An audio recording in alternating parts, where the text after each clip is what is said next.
जिंदगी किसी की मोहताज नहीं होती, दोस्ती सिर्फ जज्बात नहीं होती। कुछ तो ख्याल आया होगा खुदा को, वरना शफीर साहब तुम्हारी हमारी मुलाकात कब होती। तो मैं आज के हमारे मेहमान मुकर्रिर जनाब शफीर अहमद अंसारी साहब से गुजारिश करता हूं कि वो अपना खिताब करें।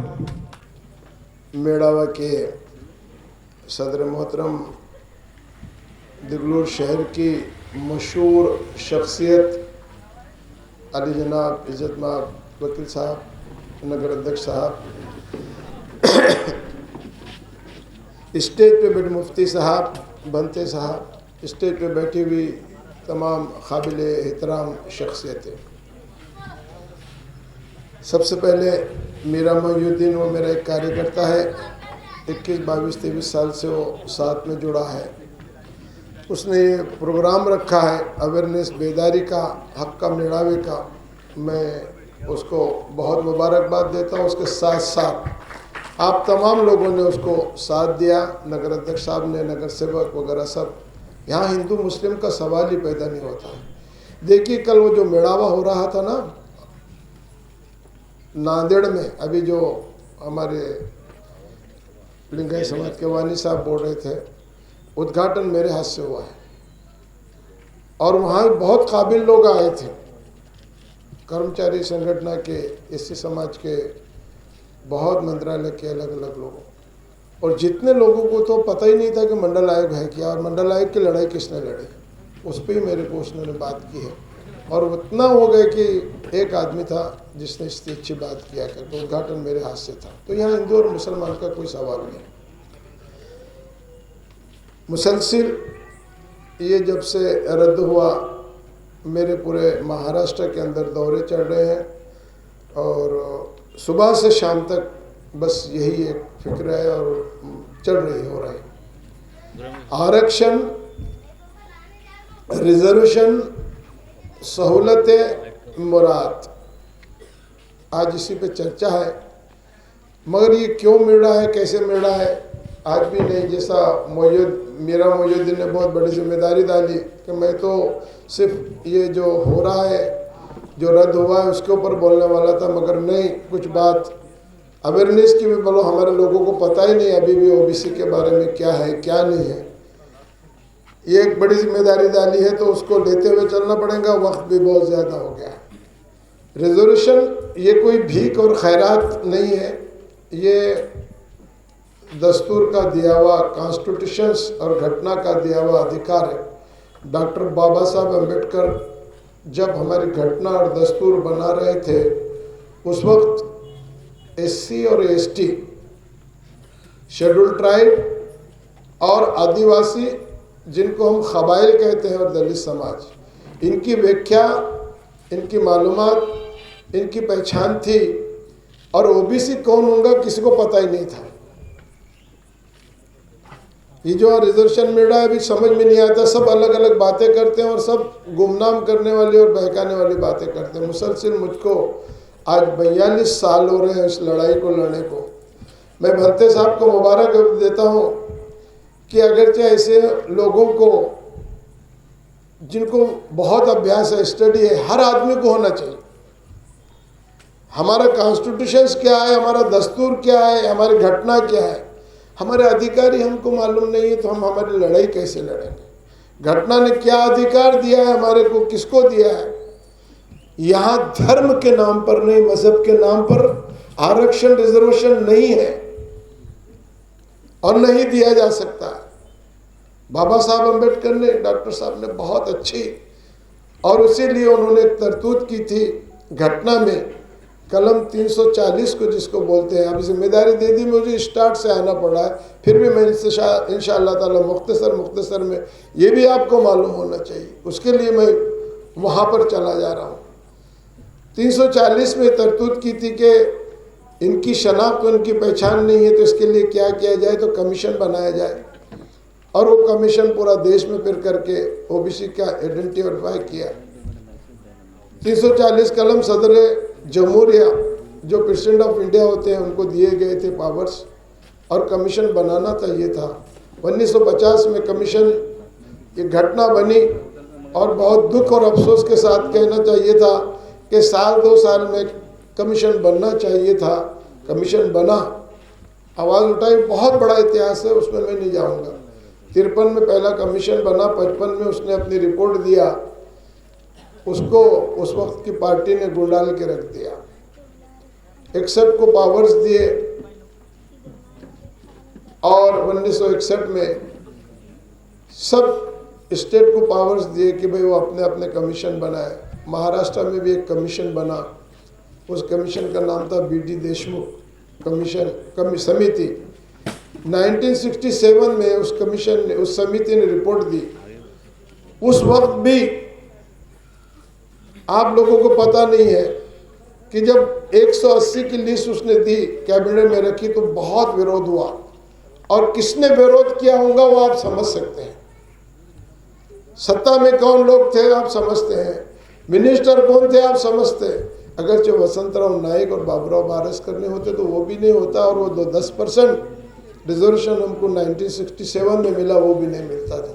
असल में मिलना चाहिए था सेंट्रल गवर्नमेंट से जो कमीशन, ये मंडल कमीशन नाम का कोई है ही नहीं था, कमीशन बनाना था, वो काका कालेलकर का बना, और उसके बाद में ये गवर्नमेंट को बनाना चाहिए था। मैं बताया कि गुंडाल के रख दिया, उनको कुछ देना ही नहीं था, ओबीसी को लेना देना ही नहीं था।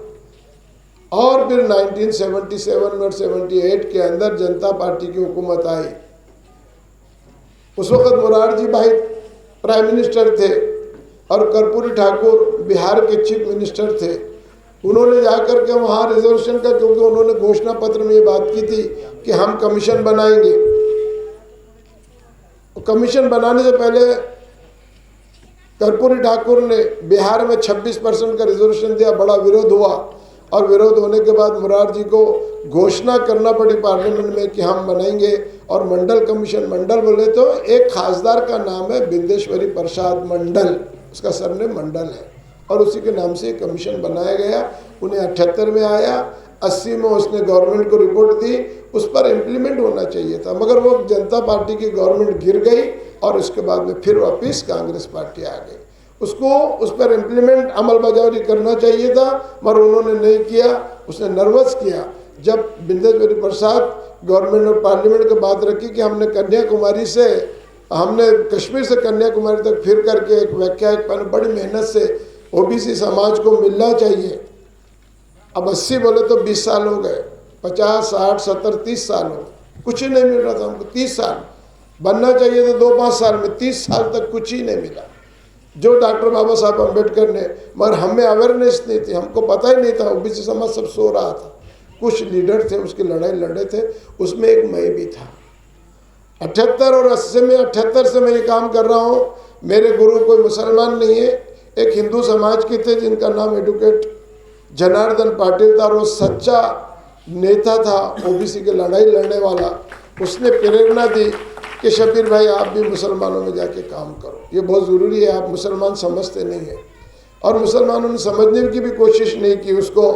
78 में हम आए, 80 में जब मंडल कमीशन गया, और जब नहीं लिए तो हमने आंदोलन शुरू किया। आंदोलन से भी नहीं हुआ तो हमने एक राष्ट्रीय पिछड़ा वर्ग बनाया। राष्ट्रीय पिछड़ा वर्ग बनाने के बाद में हमने एक बड़ा आंदोलन दिल्ली में कर्पूरी ठाकुर के नेतृत्व में, जगजीवन राम थे, चरण सिंह थे, सब शरद यादव थे, सब ने एक बहुत बड़ा कि भी पार्लियामेंट में लिया जाए। और फिर उसके बाद में BSc में 2.5 साल हमको और इंतज़ार करना पड़ा। कितना दुख की बात है। वजह ये कि हमारा अवेयरनेस नहीं, हमारे ओबीसी लीडर नहीं, हमारे आपको मालूम नहीं, और हमारे लोग आवाज़ नहीं उठाते। 30 साल तक भी हम सोते रहे, फिर भी नहीं हुआ। फिर पूरे देश में हमको आंदोलन चलाना पड़ा। कल भी मैंने बोला, लोनवाड़ा में भी प्रोग्राम रखे थे इन्होंने, वड्डीटीवार ने। मैं बोला बताओ आपने किसने मंडल की लड़ाई ली? किसी ने मंडल की लड़ाई। ये लोग जितने भी आज जो लीडर फिर रहे हैं, ये सब पॉलिटिकली लीडर है और धोखेबाज लोग हैं, अभी भी धोखा देने वाले। इन्होंने कोई लड़ाई नहीं लड़ी। भुजबल साहब भी बोलते हैं उन्होंने भी नहीं लड़ा, वो शिवसेना में थे, वो तो डुबाने को जा रहे थे, मंडल आए, उसके बाद में आए चरण। लड़ाई किसने लड़ी? लड़ाई लड़ने वाले हम हैं। अब बहुत नहीं के बराबर में हमें नहीं। मैं एक आदमी था जो हमने लड़ाई लड़े, हम जेल भी गए। 60 खासदार हमारे साथ थे, रामविलास पासवान भी थे, बहुत सारे लोग थे पार्लियामेंट में। आज हम बोलते, वो इतिहास ही नहीं मालूम है। उस लड़ाई में शब्बीर अहमद अंसारी 78 से 80 से 40 से रात दिन लगा हुआ है, राष्ट्रीय पिछड़ा और पूरे देश के अंदर एक अवेयरनेस पैदा की।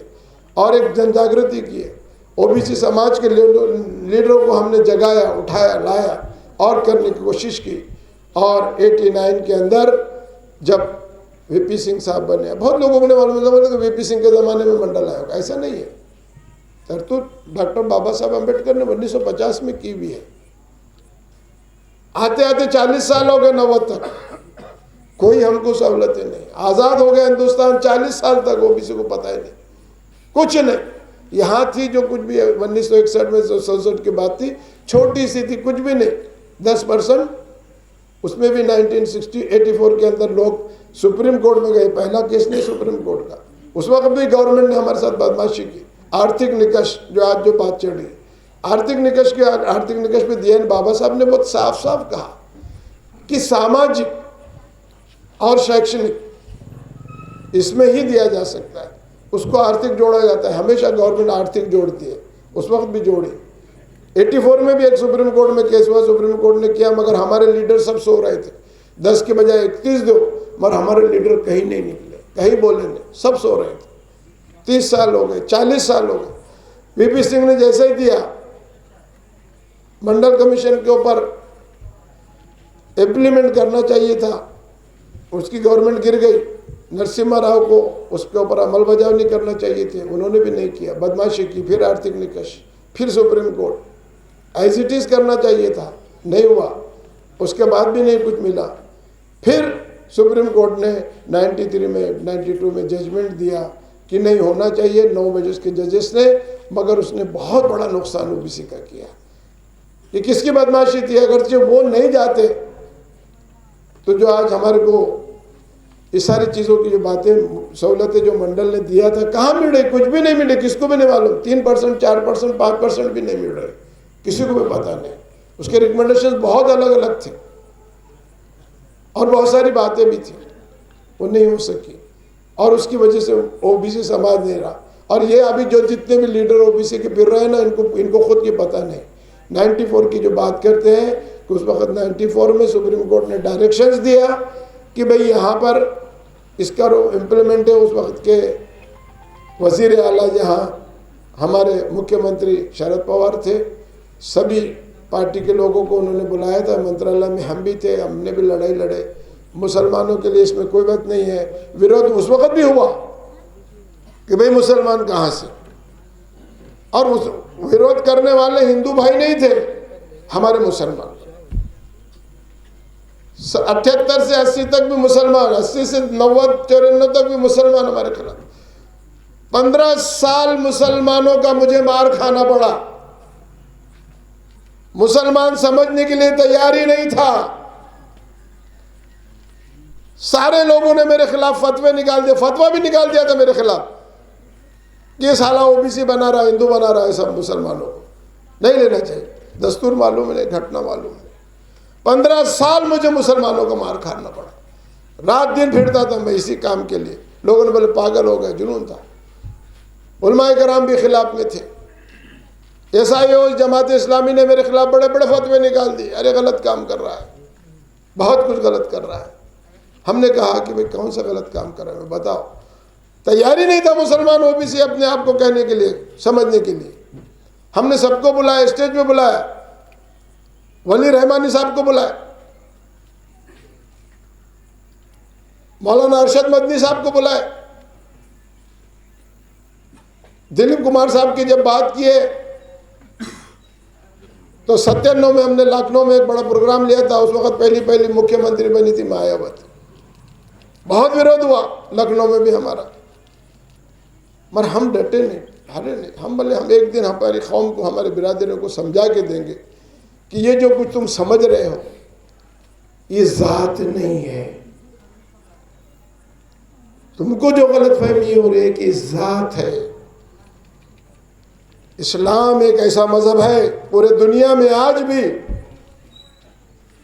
जिसने मसावत दी, बराबरी थी। फिर ये जातें कहाँ से आ गई, जातें कहाँ से बन गई? इस मुल्क की ब्राह्मण व्यवस्था ने सारे मजहबों को उसमें रगड़ दिया, उसमें मुसलमान भी आ गए, उनमें भी जातें बना दी। ये छोटी जात का, ये बड़ी जात का, ये ऊंची जात का। 1400 साल पहले जिस इस्लाम ने तुमको मसावत दी, बराबरी दी, कहाँ से जातें आ गई तुम्हारे पास? जात कहाँ से लाया आपने? जात तो एक ही अल्लाह की।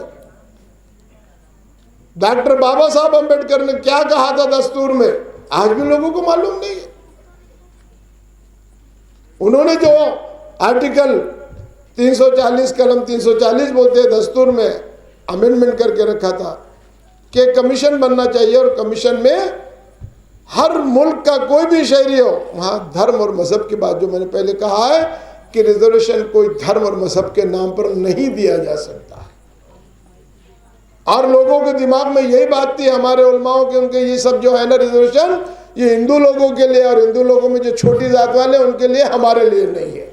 यही एक जहनों में उनके बैठी हुई बात थी। ये बात जहनों में से लेने के हिंदुओं में ओबीसी है, हम में नहीं है। इसको समझाने के लिए 15 साल लगे। मेरी जिंदगी की जवानी के दिनों में मुझे मार खाना पड़ा, और जब ये सारी बातें समझ में आ गई और ये सारी तंजीमें मेरे साथ जुड़ गई, सारे उलमाए कराम मेरे साथ आ गए, सब लोग अलग अलग जो तंजीमें हमारी काम करती थी उन्होंने हमारा साथ देना किया, शुरू किया। और हमने कहा कि जात नहीं है, क्लास है, वर्ग है, वर्ग, क्लास, जात नहीं है। ये बहुत अच्छी तरतूत की थी डॉक्टर बाबा साहब, मगर हमको दस्तूर ही नहीं मालूम, इसके लिए मुझे वहाँ से आना पड़ रहा है, नहीं तो मुझे इतना टाइम मेरा बच जाता था। ये बात मैं हमेशा बोलता हूँ, 42 साल से बोलो, उनको सबको मालूम है। मगर मीरा बोला कि थोड़ा सी बात बता दूँ, तो मैं ये बतलाया हूँ कि जात पर नहीं है और ना ही मजहब पर है, ये पेशे पर है। और पेशा जात नहीं हो सकता है। पेशा ये खाजी है, उनका सरनेम खाजी हो सकता है, पेशा हो सकता नहीं, जात नहीं हो सकती। खाजी कोई नवी जात नहीं है, मुसलमानों में अलग जात नहीं हो, हमारे बराबरी की है वो। मगर आप बहुत बोलते नहीं हम बहुत ऊंचे हैं, ऐसा नहीं है। जिसका तकवा सबसे अच्छा है वो आला और अफजल है। मैं बहुत डंके की चोट से बात करता हूँ। जिसका तकवा है कि नहीं हम खाजी हैं, हम बहुत बड़े हैं, ऐसा नहीं है। एक मामूली सा आदमी भी अगर जो उनके सामने है और उसका तकवा उससे, तो उनसे ज़्यादा बेहतर आदमी हुआ। ये इस्लाम दावत देता है। इस्लाम, ये बात इस्लाम की किसी ने नहीं बताई, सच्ची बात इस्लाम की किसी ने नहीं बताई। और दबा के रखा गया मुसलमानों को कि तू तेली है, तू तंबोली है, तू बागवान है, तू कुरैशी है, तू फला है, बांट के रख दिया, बांट के रख दिया, बांट के रख। सच्चा इस्लाम किसी ने भी नहीं बताने की कोशिश की, क्योंकि सबके अपने अपने मफाद थे, और आज भी सब मफाद में लड़ाई लड़ रहे। और मैं ये बात सबको डंके की चोट से बोलता हूँ, तेली हो कुछ भी हो, आज 346 ओबीसी की जाते जमाते हैं, SC ST छोड़ करके, उसमें 76 मुसलमानों की बिरादरियां हैं। हमने रिसर्च किया, पर ढूंढ ढूंढ कर निकाला। जिसको वडार बोलते हैं वो भी हमारे में, पत्थर बोर्ड बोलते हैं, दगड़ बुड़ू बोलते हैं उनको, संगतराज बोलते हैं उनको, पाथवर्ड बोलते हैं उनको। जैसा इंटी की बात कर रहे हैं, आदिवासी, आदिवासी का अगरचे किसी मुसलमान को आज पूछेंगे कि ट्रांसलेशन क्या नहीं मालूम, उनको कबायली बोलते हैं पहाड़ों के अंदर के, उसमें भी मुसलमान है नहीं है, ऐसा नहीं है। शेड्यूल कास्ट में भी उनको थी सहूलतें, मगर 1950 में ख़त्म कर दी गई। मैं अब वो तफसील में नहीं जाऊँगा, तफसील में जाऊँगा तो बहुत देर होने वाली है। शेड्यूल कास्ट में है, शेड्यूल ट्राइब में है, NT में भी, GNT में है, OBC में, हमने सबको लाया, शामिल किया। और ये समझाने की बात जो मैं बता रहा था, OBC ये किसी धर्म और मजहब के नाम पर नहीं है, ना ही जात के नाम पर है। ये जो कुछ भी मिल रहा है आपको, ये दस्तूर का दिया हुआ हक है। और क्यों दिया हुआ है? डॉक्टर बाबा साहब अम्बेडकर को मालूम था कि शेड्यूल कास्ट और शेड्यूल ट्राइब के बाद भी इस मुल्क में एक बहुत बड़ा हिस्सा ऐसा है जो तालीमी और समाजी हालत से बहुत पीछे है। इसके लिए इसको तरतूद होना चाहिए। इस देश की अगरचे तरक्की करना है तो इनको भी सहूलतें मिलना चाहिए। अगरचे इनको सहूलतें नहीं मिलेंगी, जब तक ये बराबरी में नहीं आएंगे, जब तक ये देश तरक्की नहीं करेगा। इसीलिए खलब 340 रखी गई। क्यों सहूलतें दी गई थी? कि ये तालीम से महरूम है, ये नौकरियों से महरूम है, इनमें जागृति नहीं, इनमें बेदारी नहीं है। जब तक कि इनको हम नहीं देंगे, जब तक कि इस देश की तरक्की नहीं हो सकती है। बड़े दूरअंदेश थे बाबा साहब अम्बेडकर, हमने कभी दस्तूर को समझने की कोशिश नहीं की। उन्होंने कहा कि हमारे हिंदू भाई थे सब, उनको ही नहीं समझ रहे थे कि मंडल की लड़ाई किसने लड़ने वाला जिंदा आदमी एक सामने जो जेल में गया। तो ये हक है हमारा, और हक ही नहीं मालूम तो लड़ाई कैसी मिली। फिर 1994 में मैं आप क्योंकि शॉर्ट करते हुए आऊँगा, एक तमीज़ बांधना थी कि क्या है ओबीसी। मीरा ने जो बात कहा कि ओबीसी कौन है वो बताए। 94 में शरद पवार ने बुलाया, वो हुआ, इम्प्लीमेंट हुआ, सारी सहूलतें मिलने लग गई। सहूलतें मिलने की वजह से हम लोगों को बहुत फ़ायदा। 1950 से 1994 तक आप जाइए तो कुछ नज़र नहीं आएगा, और 94 के बाद से देखिए 2021 तक मुसलमान समाज में जहाँ कहीं तालीम का फुकदान था, डॉक्टर बनने लगे, इंजीनियर बनने लगे, सर्विसेज में लगे। कौन सा डिपार्टमेंट में ऐसा नहीं है जहाँ मुसलमान आज नजर नहीं आता, और वो सिर्फ ओबीसी की वजह से। आईएएस ऑफिसर आज एक भी नहीं है महाराष्ट्र में मुसलमान। एक लड़का परसों 22 साल का तेली समाज का था, उसके पास ओबीसी लड़का था, वो आईएएस ऑफिसर बना। अगर जो वो ओबीसी नहीं होता तो वो आईएएस ऑफिसर नहीं बन सकता था। एक भी नहीं मुसलमान, एक भी नहीं आईपीएस ऑफिसर, एक भी नहीं। वजह क्या है? कौन लड़ाई लड़ रहा है इनका? कौन सा मुस्लिम रहनुमा लड़ रहा है? कौन से मिनिस्टर ने लड़ाई लड़ी? राष्ट्रपति थे हमारे, मुख्यमंत्री थे हमारे, सेंट्रल में मिनिस्टर थे हमारे, खासदार थे हमारे, आमदार थे हमारे। कभी उनको मुसलमानों के बेसिक प्रॉब्लम मालूम थे? मूल प्रश्न मालूम थे? नहीं। और मालूम थे तो फिर ये समाज इतने पीछे क्यों गया? उन्होंने कभी लड़ा ही नहीं। ये लड़ाई अगर जो किसी ने लड़ी है तो वो एक तंजीम है, All India Muslim OBC organisation ने, जिसने पूरे मुल्क में एक अवेयरनेस पैदा किया और इस कौम के लिए बताया कि ये तुम्हारा दस्तूर का दिया हुआ हक है, लो और आगे बढ़ो। और उसी वजह से आज पूरे महाराष्ट्र में आपको नजर आते हैं, आज सबसे ज्यादा मियाँ अगर कोई नजर आते हैं मुसलमानों के तो ओबीसी के। कौन था इनको देने वाला? कोल्हापुर जैसा वहां मेयर बनता है, सांगली जहां से महाराष्ट्र का पूरा राजकारण करता है, हमने 4 मेयर बनाए। नांदेड़ में मेयर बनाए, ओपन में नहीं था, ओबीसी में था। भगवान किसने लड़ाई लड़ा? कौन से मिनिस्टर ने लड़ा? कौन से आमदार ने लड़ा? कौन सी तंजीम लड़ा? हमारे मसाइल ही नहीं मालूम। हमको बहका दिया गया, हमको अलग रास्ते पे ला लिया गया, हमको दूसरे ट्रैक पर लेके गया। दस्तूर का हक कभी नहीं बताया गया। हमको ये बताया गया कि अरे तू छोटी जात का है, निचली जात का है, तेरे साथ हमारा तो नहीं जम सकता है। ये बताया गया हमारा, वो भी सच्चा इस्लाम नहीं, और दस्तूर भी नहीं बताया। एक काम करा है All India Muslim OBC organisation ने, और 1974 में ये सारी सहूलतें आपको मिला करके दिए, जो फायदा आज सब जगह हो रहा है। जैसा मेरा बन गया नगर सेवक, कभी नहीं बन सकता था, ओबी के लोगों ने हमारे बोला कि नहीं बन सकते थे। मैंने जैसा अभी हमारे नगर अध्यक्ष साहब को बोला कि औरंगाबाद में तुम्हारे ही समाज का आदमी, हमारा मुसलमान कबाइली एंटी, हमने उसको सर्टिफिकेट बोला यार तू है बना, नहीं मैं नहीं आ रहा है, बना दिए। शिवसेना और बीजेपी की गवर्नमेंट कारपोरेशन होने के बाद उसको वहां का मेयर बना। एक मामूली सा रिक्शा चलाने वाला रशीद मामू औरंगाबाद का मेयर बना। किसकी वजह से बना? ऑल इंडिया मुस्लिम, किसी लीडर की मेहरबानी पे नहीं, किसी मुसलमान मंत्री की वजह से नहीं, किसी मुसलमान मुख्यमंत्री की वजह से नहीं, न किसी राष्ट्रपति की वजह से। एक मूवमेंट, एक तहरीक और चढ़वड़ में वो ताकत होती है कि वो हुकूमतों को और गवर्नमेंटों को हला देती है। आज़ादी की जब हम बात करते हैं, 1857 का कदर देखेंगे, 50,000 उलमाओं को फांसी दे दी गई आज़ाद कराने के लिए। तो क्या उनका हिंदुस्तान था कि नहीं? सब हिंदू मुस्लिम के लिए लड़ाई लड़ी गई थी, कुर्बानी दी थी। उसके बाद किसने मुसलमानों के बुनियादी मसाइलों के ऊपर आज़ाद होने के बाद लड़ाई लड़ी कि भाई तुम्हारे सबने अपने अपने घर भर के ले लिए, जितने भी थे सब अपना अपना किया, और हम जाके वहाँ रह गए। आगे बहुत बातें थी मगर मैं इतना टाइम नहीं और बोल नहीं सकता। सेहत भी मेरी उतना साथ नहीं दे रही आज, पता नहीं मीरा मोहिउद्दीन ने क्या खाना खिला दिया तो मेरा आवाज़ में भी थोड़ा सा फर्क लग रहा था। हमारे रिजवान को बता रहा था मैं। तो ये 94 में पहली बार महाराष्ट्र में जीआर निकला, और वो जीआर भी आप समझ लो, कोई अधिकारी अगर जो बोलता है, क्योंकि बैरोक्रेट्स बहुत परेशान करते हैं कि ये मुसलमानों को नहीं है, ये सिर्फ हिंदू का, ऐसा नहीं है। वो जीआर भी शरद पवार के वक्त भी हम पे बहुत मुखालफत थी। सारे मुसलमान मिनिस्टर हमारे खिलाफ थे, सारे मुसलमान एमपी हमारे खिलाफ थे, मगर हम नहीं डरे।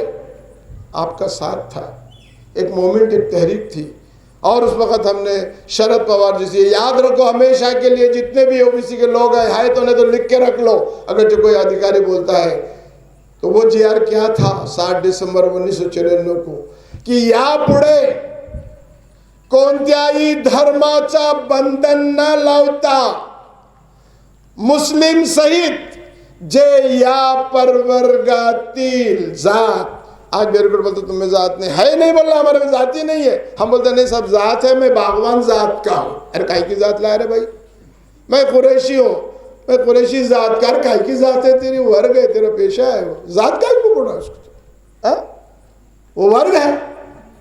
वही जीआर हमने गवर्नमेंट से निकाला कि बिला इम्तियाज मजहब व मिल्लत, जो भी जुमरे में, जो भी इस कैटेगरी में आता है उसको सहूलत। अगर जो कोई अधिकारी बोलता है नहीं ये हिंदू में है, बता कहाँ है, तो ये सब यही है, और ये सहूलतें, और सहूलतें 1 2 3 नहीं है, सहूलतें बहुत है। क्या क्या सहूलतें, 2 मिनट में बताते हुए मैं अपनी बात को आगे लेके चलूंगा। क्या क्या सहूलतें हैं, खाली तालीम में नहीं है। जब आप आपके पास ये छोटा सा, हम जिसको कास्ट का सर्टिफिकेट बोलते हैं, आ जाता है टुकड़ा जरा सा है कागज का, 5 साल आपकी उम्र को बढ़ा देता है। अगरचे नौकरियों में और कहीं भी जगह पे रिस्ट्रिक्शन आ जाता है कि 28 साल, 30 साल, 33 साल, ये सर्टिफिकेट अगर जब बता दिए तो 5 साल बढ़ गए आपके। पहला फायदा आपका, सबसे पहला बड़ा फायदा, 5 साल का आपको फायदा मिल जाता है। पहला नहीं, आप जर्नल में खत्म हो गया मामला, एक बार खत्म। कोई भी टेक्निकल इंस्टीट्यूट हो, मेडिकल हो, इंजीनियरिंग हो, फार्मेसी हो, टी फार्मेसी हो, क्या भी आओ, जितने भी है उसमें 27% का रिजर्वेशन है, और उसी वजह से सब लोग जा रहे हैं। 2, तीसरा, जितने भी अब जो हमारी बहनें हैं आज जो नजर आ रही हैं आपको, टीचर्स, वो डीएड में करके वो सब ओबीसी में लगे हुए, ओपन में कुछ भी नहीं, ओपन में रहा ही नहीं, कुछ भी खत्म हो गया, सब पूरी बातें खत्म हो गई, वहाँ खत्म, सब बातें खत्म हो। सारी जितनी बहनें हमारी आज है डीएड में, वो नौकरियों पर लगे हुए। अगर ये नहीं चला गया तो कल तुम्हारे लिए वो भी खतरा है। चौथा, आईएएस, आईपीएस ओपन 1 बार दे सकता है, तुम 7 बार दे सकते हो, क्योंकि उनको मालूम है ये कमजोर आदमी है। 7 बार आप अगर फेल भी हो गए, जितने महामंडल बने हैं आर्थिक, आपको कम से कम इंटरेस्ट पर 4% में, 4-6% में, 7%, 5 लाख से 35 लाख तक लोन है। मालूम ही नहीं है तो हम लेंगे कहाँ से, दिलाने वाला कोई नहीं है, सबको बता देता नहीं, सर्टिफिकेट ही नहीं मिलता है तो दाखिल की चीज़ें तो बहुत दूर की बात है। अभी भी हमको बहुत सारे तकलीफ यही होती है कि सर्टिफिकेट नहीं मिलता साहब। 40 साल हो गए, आज 21 आ गया, 70 साल हो गए। 70 साल आज़ादी को होने के बाद भी हमारे में अभी तक अवेयरनेस और जागृति बेदार नहीं। आज भी सर्टिफिकेट के लिए हम परेशान रहते हैं। हम 42 साल से काम कर रहे हैं, सबको बताए, बुक्स निकाले, जीआर निकाले, घर घर जाके ट्रेनिंग दिए, क्या करे 40-42 साल, यही तो काम किया हमने, यही काम किया, और उसके फायदे उनको पूरी तरीके से दिला के देखो। ओबीसी का इतना आसान काम नहीं है, और मैंने बोला हिंदू और मुस्लिम की लड़ाई है, और हिंदू मुस्लिम के साथ लड़के हमने पूरे महाराष्ट्र नहीं, पूरे देश में जो लड़ाई लड़े उसमें एक भाई शेख आज जिंदा है, बहुत कम लोग हैं, सब मर गए। शब्बीर अंसारी है जिसने मंडल की लड़ाई लड़ी, जिसने मंडल का जो सहूलतें दिलाए, तो वहाँ हिंदू और मुसलमान का कहीं सवाल ही पैदा नहीं होता है। यह हमको सोचना चाहिए। जैसा आप बार बार बात हो रही थी कि हमको सबको एक साथ आना पड़ रहा है, सहूलतें अभी मिल भी नहीं रही थे। बता रहा मैंने कि 30 साल हो गए, 40 साल मैंने 40 साल के बाद नहीं हुए, अब 70 साल हो गए, अभी कुछ मिल रहा और कुछ नहीं मिल रहा, पूरा भी नहीं मिल रहा। बड़ा डर है ऊपर वालों को, बहुत बड़ा डर है। अगरचे इनका सही कुछ हो जाए तो हमारी खैर नहीं। भांते साहब ने एक बात बहुत अच्छी बोली, 1931 की बात करें ना, जनगणना की बात करें, जो अभी जात न्याय जनगणना की हम बात कर रहे हैं, आज भी लोगों को समझता नहीं, मालूम नहीं। ब्रिटिश के ज़माने में हुई थी, उसके बाद नहीं हुई।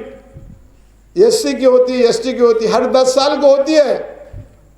एससी की होती है, एसटी की होती है, पेड़ों की होती है, घरों की होती है, घोड़ों की होती है, सबकी होती है। मगर हम मुसलमान ओबीसी, मुसलमान नहीं, हिंदू और मुस्लिम ओबीसी की गिनती नहीं करते। क्यों नहीं करते भाई? गधों घोड़ों की करते, तुम सबकी करते, हम इंसान नहीं है। हमारी 1931 से अभी तक हमारी जन्म कोई लीडर हमारा, हमने लड़ते आ रहे हैं, चलते आ रहा है, मगर समाज उतनी जोर से साथ आता नहीं। आई आप लटकती हुई तलवार, और अगरचे वो आज भी नहीं जागेंगे तो जो रिजर्वेशन मिलता था वो खत्म होने जा रहा है और फिर कभी वापस आने नहीं वाला। ये जातीय जनगणना, हमने एक लड़ाई लड़े 10 में और 11 में। गोपीनाथ मुंडे एक मर्द आदमी था, बहुत मर्द आदमी था, बीजेपी का था, मगर वो सब पक्ष को लेकर के साथ लड़ेगा। हला दिए थे हमने उस वक्त पार्लियामेंट को। शरद यादव, लालू प्रसाद, रामविलास पासवान, सारे लोगों को, मुलायम सिंह, सबको लेकर के पार्लियामेंट का घेराव किया 10 में और 11 में। 11 में जात न्याय जनगणना थी और गवर्नमेंट को मजबूर होना पड़ा और डिक्लेयर किया, और फिर गवर्नमेंट ने धोखा दिया, बोले हाँ हम कर रहे हैं। नहीं की। जो आज पेरिकल डाटा की बात हो रही ना, ये धोखा है, ये भी धोखा है, ये भी धोखा। अभी भी ओबीसी को समझ रहे हैं पेरिकल डाटा के बारे में, एकदम ढोंग है, ये ढोंग है, धोखा है। पेरिकल डाटा की जो बात करें उनको अभी भी समझ में नहीं आ रही। पेरिकल डाटा तो बहुत मामूली सी बात है, ये तो सुप्रीम कोर्ट का ऑर्डर है, आज ये तो कल उनको करना पड़ेगा।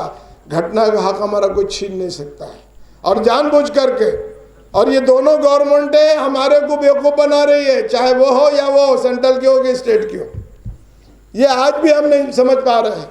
ये कहते हैं पेरिकल डाटा उनके पास है, वो बोलते हमारे पास नहीं है। ये बोलते हो गया था, ये बोलती है गवर्नमेंट बोलती 2011 में हुआ। 11 में हुआ तो तुम्हारी गवर्नमेंट में थी, तो 14 तक क्यों नहीं तुमने डिक्लेयर करे बाबा? काय को दबा के रखे थे उसको?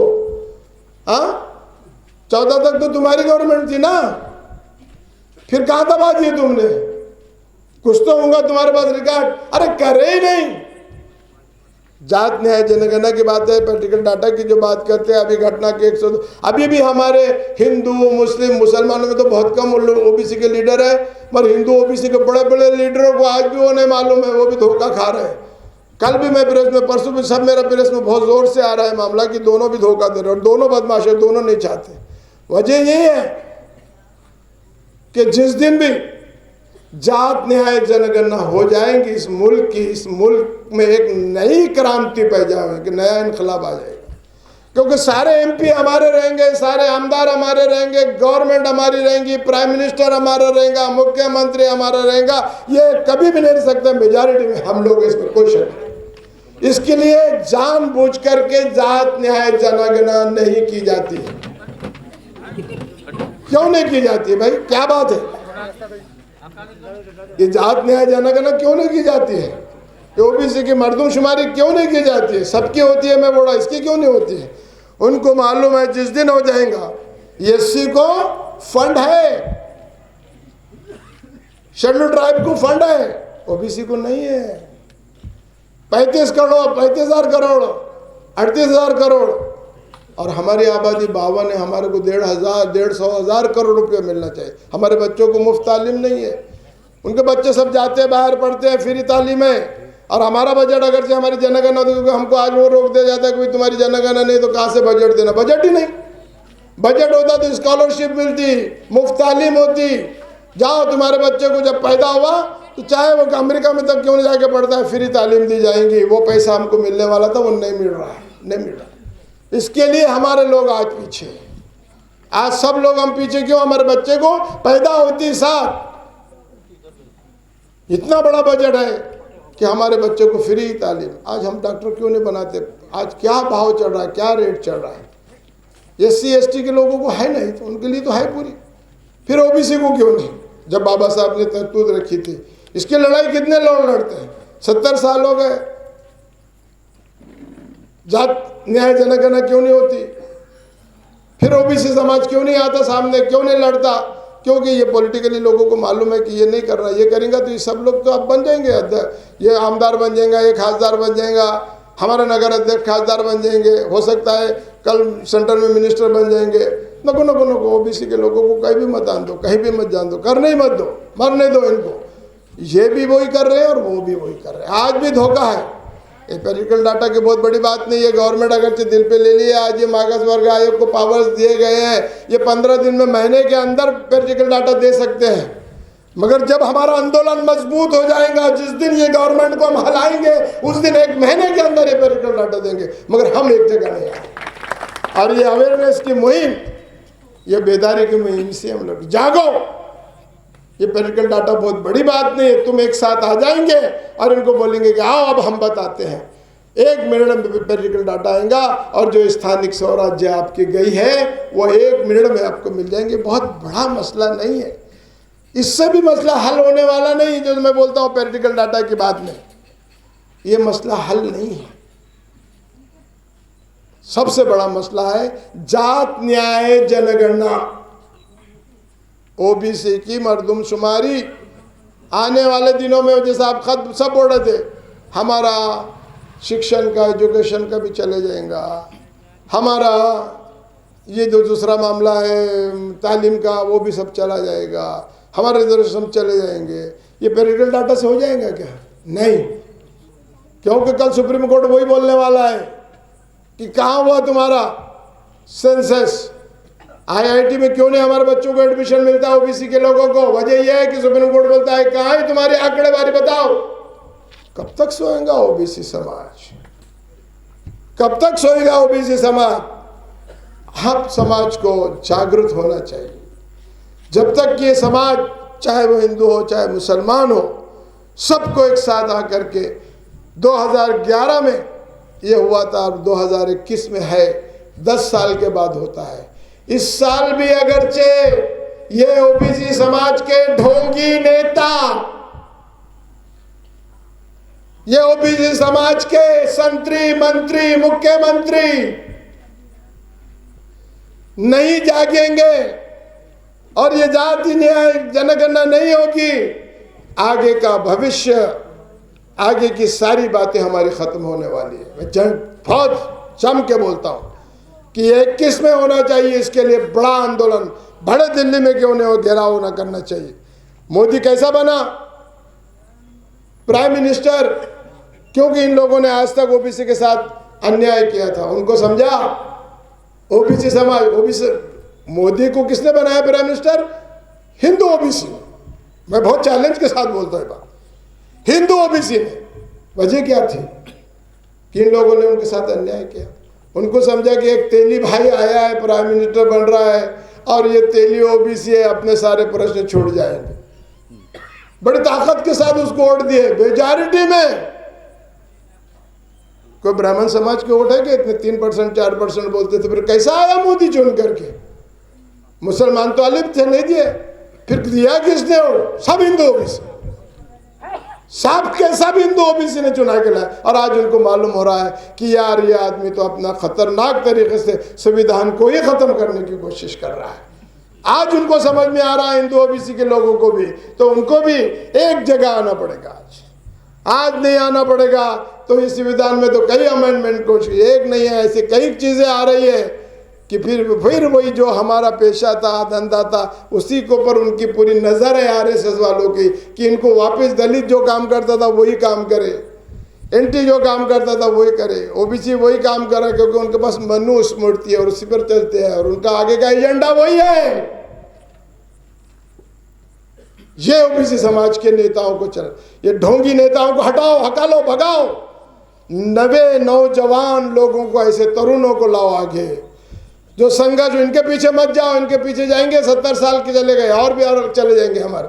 ये नेताओं के ऊपर विश्वास भरोसा करके हमने धोखा खाया। इन्होंने लड़ाई नहीं लड़े और नहीं ये लड़ सकते हैं। इनको सत्ता चाहिए, आमदार की चाहिए, खासदार की चाहिए, बस, और कुछ नहीं। और अपना पेट भरने का, समाज कहाँ जा रहा है उनको लेना देना नहीं है। हिंदू ओबीसी नेताओं को हमारे, मैं बहुत खुल के डट के बोलता हूँ ये बात, बड़ी कड़वी भी लगती है उनको। मैं प्रैक्टिकली आदमी हूँ, मैं किसी पार्टी से मेरा कोई ताल्लुक नहीं है, मगर दबाव डालता हूँ, घबरा देता हूँ।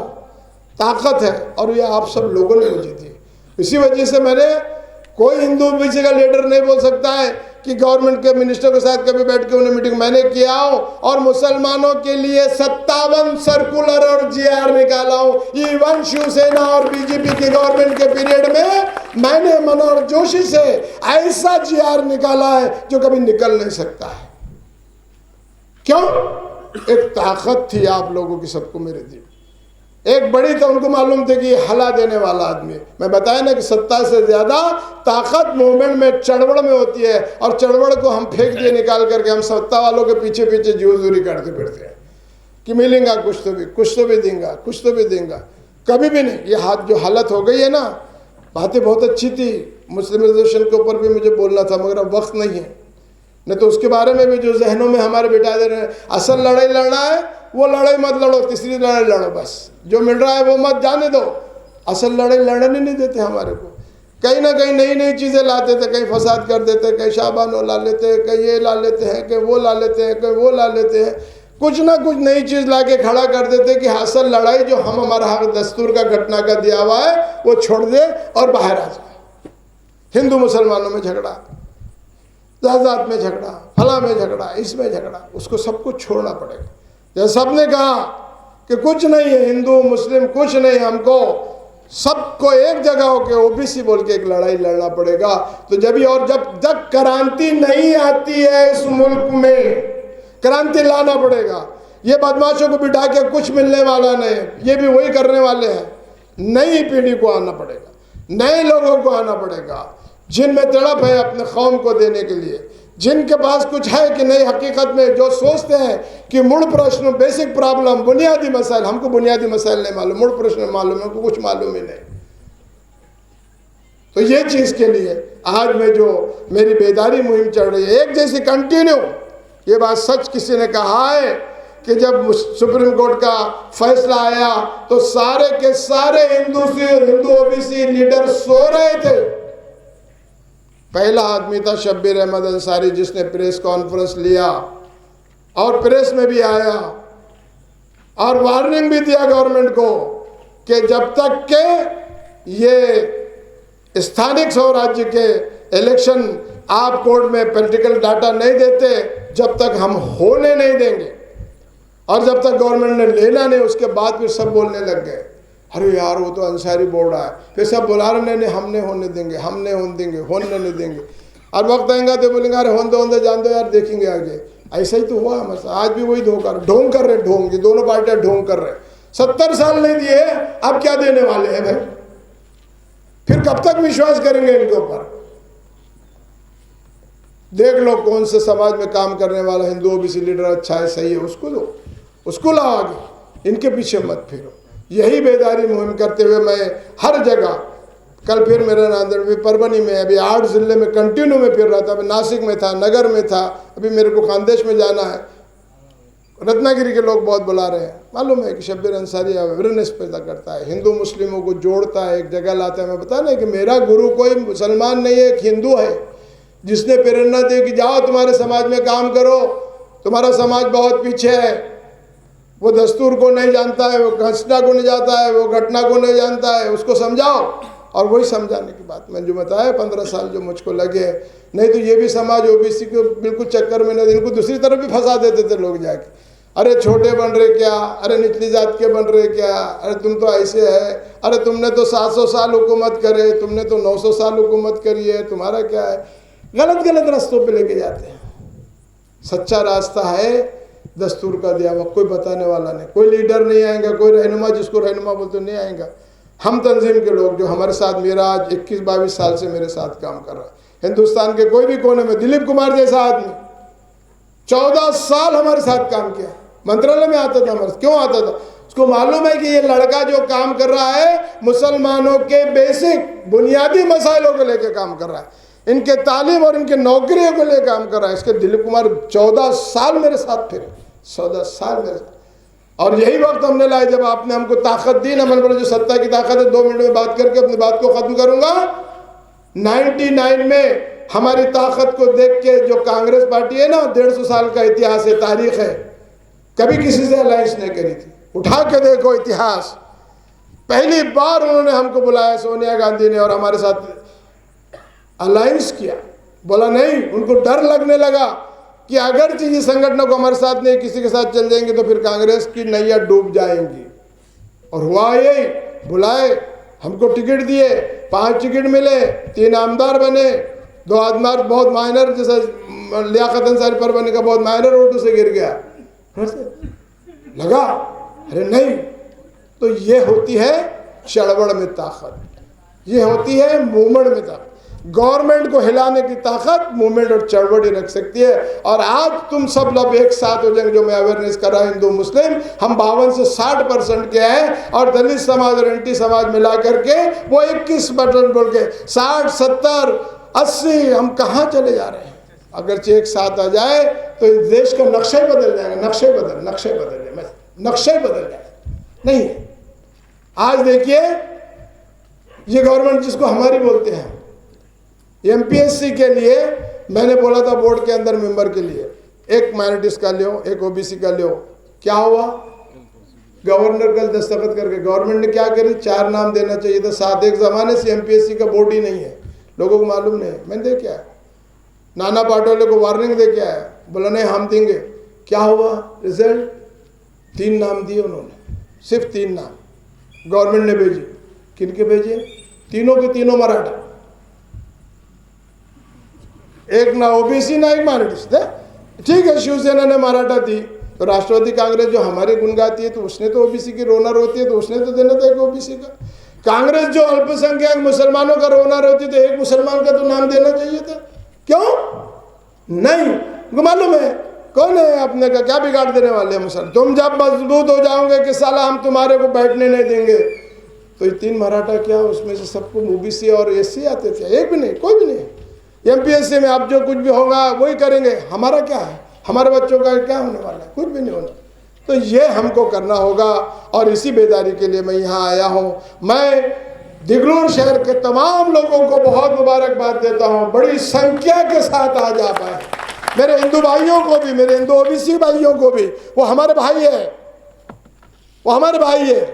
हम जो पेशा करते वो पेशा करते, इस देश के रहने वाले, इस मुल्क के रहने वाले, हम भाई भाई हैं। हमको मिलकर के एक जगह आना पड़ेगा, तो ही हमारे प्रश्न, हमारे हाल सवाल, हमारे क्वेश्चन हल हो सकते हैं, नहीं तो नहीं। आज आपने, मीरा मोहिउद्दीन ने बहुत डेयरिंग किया, डेयरिंग करने के बाद बड़ी मजबूती से मेरे को बोला डरो डरो मत, डरो मत। हमारे अध्यक्ष ने बात कर दिया, पुलिस वालों से फिक्र मत करो, आप बोलो करके। तो मैं बोला, नहीं तो मैं 10 बजे के बाद बोलता ही नहीं, काहे को जाने दो भाई, ठीक है ऐसा मामला है, ठीक है। आप लोगों ने सबने साथ दिया, ये आज नहीं, अब इसके आने वाले दिनों में, जब अगरचे हमको हमारा रिजर्वेशन बरकरार रखना है, ये सब कुछ हमारे बच्चों का आने वाला हमारा हो गया, नौजवान पीढ़ी को अगरचे हमको कुछ देना है, नहीं तो ख़त्म करने वाले, बोला ना कि मनुस्मृति आने वाली है, फिर हमारे पेशे हमारे हाथों में आने वाले हैं, फिर हम गुलाम बनने वाले हैं। इसको ध्यान में रखो, हटाओ, 1 मिनट में हटा सकते हैं। मैंने बोला जिन्हें बिठाया उनकी ताकत है उसको हटाने की भी, और वो ताकत है, वो एक साथ आ जाओ, ज़रूर हमारे जितने भी फैसले हो जाएंगे। मैं आप लोगों का शुक्रिया अदा करते हुए अपनी बात को ख़त्म करता हूँ। जय हिंद, जय महाराष्ट्र, जय ओडिशा।